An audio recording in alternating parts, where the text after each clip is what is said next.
Internet అనేది ప్రపంచవ్యాప్తంగా ఉన్న కంప్యూటర్లు, స్మార్ట్ ఫోన్లతో సర్వర్ను ఒకదానితో ఒకటి కనెక్ట్ చేసే ఒక గ్లోబల్ నెట్వర్క్. దీంతో మనం సమాచారాన్ని పంపగలం, పొందగలం. ఇంటర్నెట్ ఎలా పనిచేస్తుందంటే సర్వర్తో, అంటే గూగుల్, యూట్యూబ్ వంటివి మనకు సమాచారాన్ని చూపిస్తుంది. మనం వాడుతున్న మొబైల్, ల్యాప్టాప్లలో మనం సెర్చ్లో టైప్ చేసిన సమాచారం నెట్వర్క్ ద్వారా సర్వర్కి అందిస్తే యూట్యూబ్, గూగుల్ లాంటి సాఫ్ట్వేర్లు మనకు సమాచారాన్ని చూపిస్తుంది. ఈ సర్వర్లు 24/7గా పనిచేస్తుంటాయి. మనకు ఇంటర్నెట్ రావడానికి జియో, ఎయిర్టెల్, బిఎస్ఎన్ఎల్ కంపెనీ సంస్థలు ఈ ఇంటర్నెట్ను అందిస్తున్నాయి. వీటిని ఐఎస్పి అంటారు, అంటే ఇంటర్నెట్ సర్వీస్ ప్రొవైడర్. మనం గూగుల్ ఓపెన్ చేసి టైప్ చేస్తాం. ఇది డిఎన్ఎస్ అనే సర్వర్ను అడుగుతుంది. ఈ డిఎన్ఎస్ సర్వర్ గూగుల్ యొక్క ఐపీ అడ్రస్ను పంపుతుంది. గూగుల్ ఆ ఐపీ అడ్రస్ను ఉపయోగించి గూగుల్ సర్వర్కు రిక్వెస్ట్ పంపుతుంది. ఆ గూగుల్ సర్వర్ మనకు వెబ్ పేజ్ రెస్పాన్స్గా పంపుతుంది. అప్పుడు మనం గూగుల్ ద్వారా ఇమేజ్ డేటాను చూపిస్తుంది. ఇంటర్నెట్ అనేది కేబుల్ లైన్లు, అంటే ఫైబర్ ఆప్టిక్స్ అనేవి 4G, 5G, వైఫైకి శాటిలైట్స్ వంటివి ఉపయోగిస్తారు. వైఫై మొబైల్ డేటాలు ఇంటర్నెట్ను మనకు అందిస్తున్నాయి. మొబైల్ నెట్వర్క్లో 4G, 5G టవర్స్ ద్వారా నెట్ వస్తుంది. దీనిలో డైలీ నెట్ను మనం కొంతవరకు వాడగలం. అలాగే టవర్ దూరంగా ఉండి సిగ్నల్స్ రాక నెట్ కొరకు ఇబ్బందులు పడతాం. అదే వైఫైలో వైర్లెస్ బ్రాడ్బ్యాండ్ ద్వారా ఇంటర్నెట్ వేగంగా ఉంటుంది. దీంతో చాలామంది ఉపయోగించవచ్చు.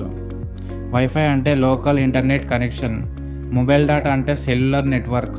వీటిని అవసరానికి తగిన విధంగా ఉపయోగించుకోవాలి. HWTP ఇది ఒక కమ్యూనికేషన్ ప్రోటోకాల్. అంటే గూగుల్లో వెబ్సైట్ మధ్య మనం టైప్ చేసే URL ఒక సర్వర్తో URL లింక్ చేయబడి ఉంటుంది.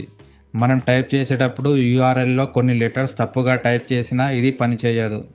ఉదాహరణకు http://www.google.com/login దీనికి వర్తిస్తుంది.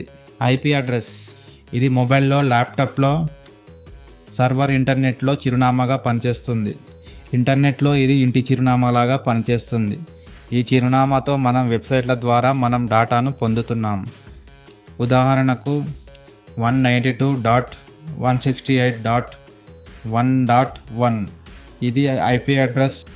ఈ ఐపీ అడ్రస్ ఎలా పనిచేస్తుందంటే మనం గూగుల్లో టైప్ చేసిన డిఎన్ఎస్ సర్వర్ ఐపీ అడ్రస్ను కరెక్ట్గా ఉందా చెక్ చేసుకొని ఐపీ అడ్రస్ గూగుల్ సర్వర్కు కనెక్ట్ అవుతుంది.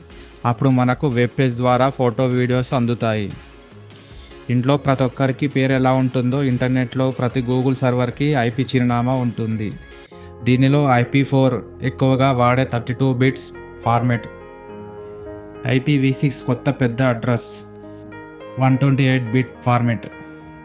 పబ్లిక్ ఐపీ అడ్రస్ అంటే గూగుల్తో మనకి ఇచ్చే చిరునామా. ప్రైవేట్ ఐపీ అడ్రస్ అంటే వైఫైలో వినియోగించే చిరునామా.